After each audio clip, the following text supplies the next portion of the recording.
pengine milimani na pengine mabondeni. Utanituma mimi niende nilitangaze neno lako. Utanituma mimi niende nilitangaze neno lako. Pengine milimani na pengine mabondeni.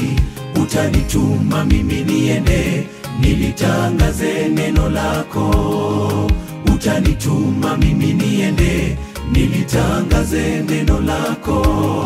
Kwa hivyo nitume Bwana, mimi nitaenda nikiongozwa na Roho wako Mtakatifu. Yale nitakayo yanena yatatoka kwako, ila si mwingine, ewe Mungu wangu. Lakini kabla sijahubiria wengine, ni safi kwa damu yako.